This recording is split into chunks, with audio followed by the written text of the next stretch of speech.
আসসালামু আলাইকুম। আমি আজকে রান্না করব ডিম আলুর তরকারি। তো এখানে আমি আলুগুলো ভালো করে ম্যাশ করে নিয়েছি। আর এইদিকে আমি ডিমটা লবণ হলুদ দিয়ে ভেজে নিচ্ছি। তারপর আমি ওই কড়াইয়ে পেঁয়াজ দিয়ে একটু ভেজে নিয়েছি। ভেজে নিয়ে এর মধ্যে সব মশলা দিয়ে দিয়েছি। লবণ, হলুদ, মরিচ, বাটা মশলা, গরম মশলার গুঁড়ো, কাঁচা মরিচ বাটা দিয়েছি। দিয়ে মশলাটাকে ভালোভাবে কষিয়ে আমি ম্যাশ করা আলুগুলো এর মধ্যে দিয়ে দিয়েছি। দিয়ে কিছুক্ষণ আলুটাকে কষিয়ে নিয়েছি।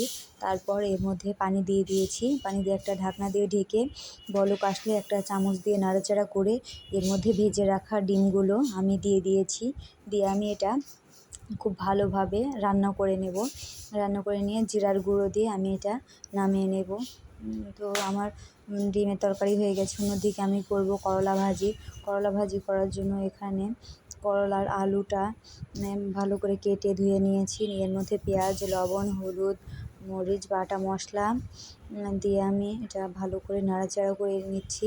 করে নিয়ে একটু সময় করে এটা আমি ভাজি করে নেব, যাতে করে ভাজিটা একটু সিদ্ধ হয়ে যায়। তো আমার ভাজিটা করলার ভাজিটাও রান্না শেষ। আমার ভিডিওটা কেমন লেগেছে অবশ্যই লাইক, কমেন্ট, শেয়ার করে পাশে থাকবেন। আল্লাহ হাফেজ।